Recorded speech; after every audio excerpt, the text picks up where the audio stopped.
Wassalatu wassalamu ala asyrafil anbiya'i wal mursalin wa ala alihi wa sahbihi ajma'in. Asyhadu an la ilaha illallah wahdahu la syarikalah wa asyhadu anna Muhammadan abduhu wa rasuluh la nabiy wa la rasul ba'dah. Rabbi syrah li sadri wa yassir li amri wahlul 'uqdatam min lisani yafqahu qawli. Allahumma 'allimna ma yanfa'una wa anfa'na bima 'allamtana waj'alhu 'ulumana khalisan liwajhikal karim. Allahumma ja'alna minal ladzina yastami'una al-qawla fayattabi'una ahsanah. Subhanaka la ilma lana illa ma 'allamtana innaka antal alimul hakim. Bapak-bapak, ibu-ibu, kaum muslimin, kaum muslimat yang berbahagia, banyak-banyak kita bersyukur kepada Allah Subhanahu wa taala dengan mengucapkan alhamdulillahirabbil alamin. Allah Subhanahu wa taala tiada henti-hentinya memberikan kepada kita rahmat karunia, sehingga dengan itu kita dapat beribadah dengan baik kepadanya. Kita berdoa kepada Allah, semoga Allah Subhanahu wa taala menerima semua amalan-amalan kebaikan kita dan mengampuni semua salah dan khilaf kita.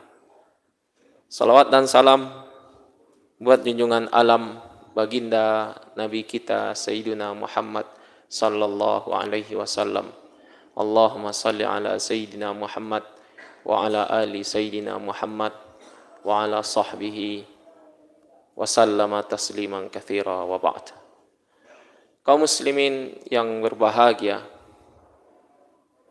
di antara keistimewaan yang Allah Subhanahu wa taala berikan kepada umat Nabi Muhammad sallallahu alaihi wasallam, yang keistimewaan ini tidak diberikan kepada umat-umat sebelum kita,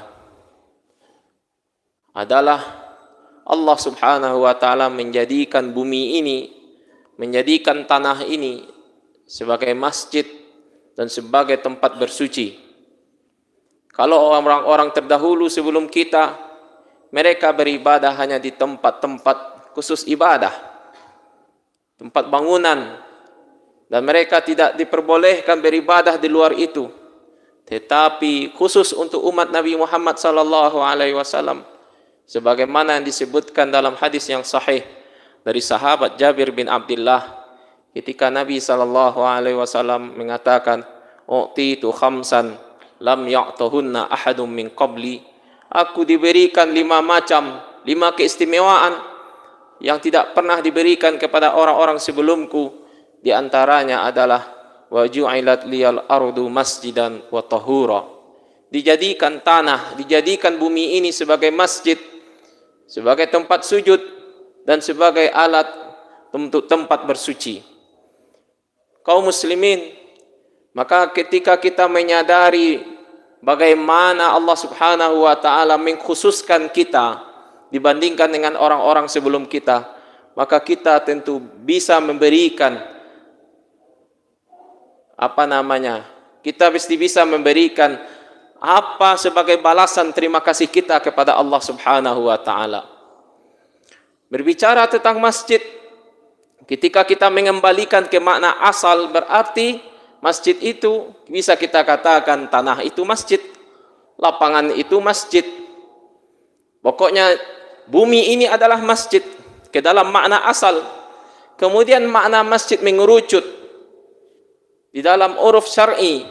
Masjid adalah maudhi'un muhayya lis-salawatil khamsah jama'atan, sebuah tempat yang benar-benar dipersiapkan agar ditegakkan di dalamnya salat 5 waktu secara berjamaah. Berarti dia seperti mabna, seperti bangunan yang memang sudah dipersiapkan agar tujuan utama, fungsi utama masjid adalah untuk ditegakkan di dalamnya syiar-syiar Allah, berupa salat, berupa zikir, berupa bacaan Al-Quran, iktikaf, dan lain sebagainya.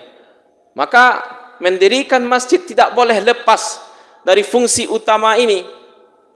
Makanya Rasulullah sallallahu alaihi wasallam bersabda, "Man bana masjidan lillah, banallahu lahu baitan fil jannah." Aw fi riwayah, banallahu lahu mislahu fil jannah. Siapa yang mendirikan masjid lillah, karena Allah, maka Allah Subhanahu wa taala akan membangun yang semisal dengannya di surga, atau Allah akan membangun rumah untuknya di surga. Maka nampak di sini fungsi utama dibangunnya masjid adalah lillah, untuk beribadah kepada Allah Subhanahu wa taala, tidak untuk dijadikan sebagai tujuan yang lain. Bahkan nama masjid disandarkan kepada namanya yang agung, disandarkan kepada namanya yang mulia, ketika Allah taala berfirman, wa annal masajida lillah fala tad'u ma'allahi ahada, dan bahwasanya masjid-masjidnya punyanya Allah, maka tidak layak buat kalian berdoa di dalamnya kecuali hanya untuk Allah Subhanahu wa taala semata, hanya kepada Allah Subhanahu wa taala. Maka bagaimana kita sebagai hamba Allah ketika kita memahami ini, maka fungsi utama masjid bukan untuk dihias, fungsi utama masjid bukan untuk dijadikan ia megah, fungsi utama masjid bukan dijadikan dia sebagai bangunan yang elok dipandang, bukan fungsi utama masjid dijadikan sebagai objek wisata, tetapi dijadikan sebagai fasilitas yang ada pada objek wisata tersebut. Fungsi utama masjid adalah sebagai ibadah di sisi Allah Subhanahu wa taala. Andai kata masjid pada hari ini berbicara, mereka bisa bersuara, tentu mereka akan merengek dan menangis. Kemana orang-orang yang mau memakmurkanku? Di mana orang-orang yang mau meramaikanku? Padahal dulu mereka membanting tulang, bahkan berani menderita, berkorban dalam segala uang dan segala apapun, dalam rangka membangunku, menjadikan aku megah dan mewah. Tetapi kemana mereka sekarang setelah aku dibangun? Kemana mereka yang dulu datang menghampiriku setiap 5 kali waktu sholat? Sekarang kemana mereka? Kemana mereka yang dulu mendatangi aku 1 bulan penuh selama di bulan Ramadan? Kemana mereka? Maka fungsi tujuan utama masjid adalah untuk dimakmurkan. Maka Rasulullah sallallahu alaihi wasallam mengkaitkan iman dengan memakmurkan masjid. Mengkaitkan iman dengan memakmurkan masjid dalam hadis yang diriwayatkan oleh Imam At-Tirmizi, meskipun sanadnya lemah tetapi benar dari segi makna, ketika Rasulullah mengatakan, idza raaitumur rajula yata'ahadu fil masajid fashhadu lahu bil iman. Kalau misalkan engkau melihat seseorang yang sudah terikat dengan masjid, pulang pergi ke masjid, bolak-balik dari masjid, maka saksikanlah bahwa pada dirinya ada iman. Dan ini dikuatkan dan dibenarkan di dalam firman Allah Subhanahu wa taala, innama ya'muru masajidallah man amana billahi wal yaumil akhir wa aqamas shalah wa ataz zakah wa lam yakhsha illallah fa asa ulaika ayyakunu minal muhtadin. Hanya saja kata Allah, orang-orang yang mau memakmurkan rumah Allah, orang-orang yang mau mensucikan rumah Allah adalah orang-orang yang bagaimana? Orang-orang beriman, memiliki iman kepada Allah dan hari akhir. Mereka mendirikan salat, yang menegakkan salat dan menunaikan zakat, dan tidak ada yang ia takuti kecuali hanya Allah Subhanahu wa taala. Maka moga-moga mereka itu mendapatkan orang-orang yang mendapatkan petunjuk. Maka bisa berarti orang yang jarang ke masjid bagaimana imannya? Orang yang sering ke masjid bagaimana imannya? Maka mengukur tolak iman itu bisa dikaitkan dengan masjid. Bukankah Rasulullah sallallahu alaihi wasallam telah menyampaikan di dalam banyak hadisnya tentang kemuliaan masjid, tentang keutamaan masjid? Di antaranya baginda Rasulullah sallallahu alaihi wasallam mengatakan, awala ukhbirukum ala ma yamhullahu bil khataya wa yarfa'u bihi darajat. Maukah aku beritahukan kepada kalian sesuatu yang bisa menghapus segala kesalahan-kesalahan kalian dan mengangkat derajat kalian? Maka Rasulullah mengatakan, isbagul wudu alal makarih, menyempurnakan wudu pada waktu-waktu yang kurang disukai, seperti hari dingin contohnya, tetapi dia tetap masih menyempurnakan wudunya, masih mau berwudu, menjaga wudunya. Wa intizarus salat wa kasratul khata ilal masajid, dan memperbanyak langkahnya ke masjid. Wa intizarus salah ba'da salah, dan menunggu waktu salat sampai datang waktu salat berikutnya. Fadzalikumur ribat, itulah ribat kata Rasulullah. Ribat dia maknai oleh para ulama hadis dengan makna kebaikan yang banyak. Orang yang melakukan sering datang ke masjid mendapatkan kebaikan yang banyak. Tetapi kami lebih condong kepada makna ribat. Berarti sesuai dengan hadis Nabi, ribat adalah orang yang mendapatkan, orang yang menjaga daerah perbatasan. Itu daerah perbatasan daerah muslim dengan orang kafir. Itu adalah bahagian dari jihad, ribat. Maka kata Nabi SAW, orang yang mampu mendatangi masjid bolak-balik yang seperti itu, maka ia seperti menjaga daerah perbatasan, daerah peperangan antara wilayah muslim dengan wilayah orang-orang kafir. Maka oleh karena itu kita menemukan di dalam hadis Nabi sallallahu alaihi wasallam, di dalam hadis riwayat Imam Muslim dari sahabat Abu Hurairah, ketika Rasulullah sallallahu alaihi wasallam bersabda, "Man tatahhara fi baitihi", siapa yang bersuci dari rumahnya, "tsumma masya ila baitin min buyutillah", kemudian dia datang berjalan kaki mendatangi rumah dari rumah-rumah Allah Subhanahu wa taala, liyaqdiya faridatan min faraidillah, untuk menunaikan segala kewajiban dari kewajiban Allah Subhanahu wa taala, kanat khatawatah, maka dua langkah kakinya, ihdahuma tahuttu khati'ah, salah satu langkah kakinya menghapus segala kesalahan-kesalahan, wal ukhra tarfa'u darajah, dan satu langkah kaki lainnya mengangkat derajat-derajat. Rasulullah sallallahu alaihi wasallam bersabda, "Basyiril masyaina fi dzulami bin nuri tam ila bin nuri tam yaumal qiyamah." Berikanlah oleh engkau wahai Muhammad kabar gembira orang-orang yang mendatangi rumah Allah dalam keadaan gelap, dalam waktu Isya, dalam waktu subuh, dalam keadaan gelap, mereka masih mau mendatangi rumah Allah dengan cahaya yang sempurna di hari kiamat. Kaum muslimin hari ini di mana orang-orang yang memakmurkan masjid? Sungguh sangat jarang kita melihat, kecuali di masjid-masjid tertentu. Sungguh sangat jarang sekali kita lihat siapa jamaah-jamaah yang di dalamnya. Yang mendominasi adalah para sesepuh yang mereka sudah kenyang dengan dunia pengalaman hidup, kecuali para anak muda yang dirahmati oleh Allah Subhanahu wa taala.